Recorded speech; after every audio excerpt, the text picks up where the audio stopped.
بلوچستان کے اندر جو واقعات ہوئے پچھلے چند روز کے اندر، اس کے بعد بار بار میں کہتا ہوں کہ پاکستان کی صورتحال میں سب سے بڑا چیلنج جو ہمارے سامنے ہے وہ یہ نہیں ہے کہ دہشت گردی کو کیسے شکست دینی ہے. اس سے پہلے چیلنج یہ ہے کہ آپ نے انٹرنل یونٹی اور ہارمنی جو پولیٹیکل لیڈرشپ کی ہے اس کو کیسے انشور کرنا ہے. اگر وہ یکسوئی ہو تو باقی مرحلے آسان ہو جاتے ہیں. آپ لڑنے کے لیے آپ کے پاس سیکورٹی کے ادارے بھی ہیں، فوج ہے، پولیس ہے، وہ لوگ جان دینے سے بھاگیں گے نہیں، پیچھے ہی نہیں ہٹیں گے. لیکن ایک ایشو جو ہمیں تھوڑا سا تقسیم کرتا ہے انٹرنلی، اس کو اگر پہلے ایڈریس کر لیں تو باقی معاملات کو ٹیکل کرنا کافی حد تک آسان ہو جائے گا. جس میں بلوچستان کا مسئلہ ہو تو وہ بھی سر فہرست آئے گا. کے پی کے اندر اگر ٹیررزم ہو رہا ہو تو وہ بھی اس کے ساتھ شامل ہوگا. بعض معاملات کے اوپر آپ کی پی ایم ایل این کیا ہے اور پی ٹی آئی کیا ہے، یہ پہچان تھوڑی سی ریلیونٹ اور ثانوی ہو جانی چاہیے. اصل پہچان ہی ہونی چاہیے کہ پاکستان کو یہ چیلنج درپیش ہے. ایسا ہی ہے. تو شاید میرے خیال میں اس وقت تو پاکستان میں ہر آئے دن میرے پاس وہ سوال آتا ہے کہ پاکستان سب سے پہلے رکھ کے آپ بات کریں. نون لیگ، پی ٹی آئی، باقی سیاست میں فوجی ہوں، میں پولیس والا، میں جرنلسٹ ہوں، یہ بعد میں بات کر لیں گے. بالکل ٹھیک تو ہے. ہم کیوں نہیں کر رہے یہ بات؟ بسم اللہ الرحمن الرحیم. بہت شکریہ ندیم بھائی. یہ اس میں کوئی شک نہیں ہے. مجھے میرے پولیٹیکل کیریئر کو تقریباً 35 سال پورے ہو چکے ہیں. ہم نے یہ بات سیکھی ہے and we believe in it.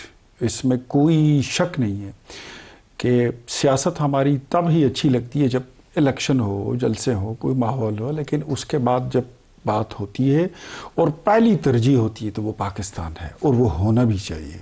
اس پہ کبھی بھی کوئی کمپرومائز نہ پہلے کیا ہے نہ آج کریں گے. دیکھیں بلوچستان میں 50 لوگوں کی شہادت ہوئی ہے، 19 سیکیورٹی کے لوگ اور 31 سویلینز. 250-300 کے لشکر نے 12-14 شہروں کے اوپر حملہ کیا. اور آپ کے جتنے اسٹیٹ کے ادارے تھے، آپ کا ڈی سی آفس ہو، ایس پی آفس ہو، پولیس اسٹیشن ہو، آپ کے بینکس ہو، کوئی چیز انہوں نے چھوڑی نہیں ہے. سب کے اوپر انہوں نے اٹیک کیا. اربن ٹیررزم کی جو موسٹ پاپولر فارم ہے آپ کی فیمیل سوسائڈ اٹیکرز، وہ انہوں نے اڈاپٹ کی. ایجوکیٹڈ یوتھ کو میدان میں اتار کے وہ انہوں نے استعمال کیا. آپ کی انسرجنسی کی ورسٹ فارم ہے جو وہاں پہ چل رہی ہے، اور یہاں پر آپ کی اسٹریٹجی اور آپ کی جو یکسوئی ہے وہ مسنگ ایلیمنٹ. اب ٹو سم ایکسٹینٹ میں آپ کی بات کے ساتھ ایگری بھی کرتا ہوں. لیکن ایک بات میں آپ کو کلیئر کر دوں کہ اس کا کانٹیکسٹ ذرا تھوڑا سا یہ دیکھ لیجئے کہ انڈیا جو ہمارے ساتھ لڑائیاں لڑتا تھا، ہم پہ جنگ مسلط کرتا تھا، اب وہ اس چیز سے اس نے اپنی پالیسی چینج کر دی ہے. وہ بجٹ جو ہمارے خلاف وہ استعمال کرتا تھا وہ اس نے ہمارے پراکسیز پہ لگانا شروع کر دیا ہے. اس میں بھی کوئی شک نہیں. اور آپ کو بھی پتہ ہے کہ جتنے بھی یہ اٹیکس ہوئے ہیں یہ سارے انڈین فنڈڈ ہیں اور یہ انڈیا کراتا ہے. اس میں کوئی شک نہیں ہے. اس میں کوئی شک نہیں ہے. تو لیکن کیا ہم انڈیا کروا رہے ہیں تو ہم اس لیے جسٹیفائی کر رہے ہیں کہ ٹھیک ہے انڈیا کروا رہے ہیں، ہم کچھ نہیں جسٹیفائی نہیں کروا رہے ہیں.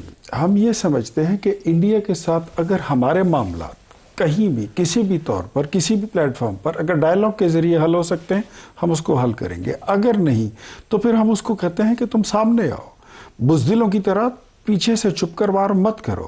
اور اسی طرح کی اسٹریٹجی اگر آپ بنائیں گے، تو اگر آپ پراکسیز کو استعمال کریں گے تو اس کا اینڈ رزلٹ کیا ہوگا، اس کا ریئیکشن کیا ہوگا، وہ اس سے زیادہ خطرناک ہو سکتا ہے. تو ہم اس کے لیے تیار ہیں.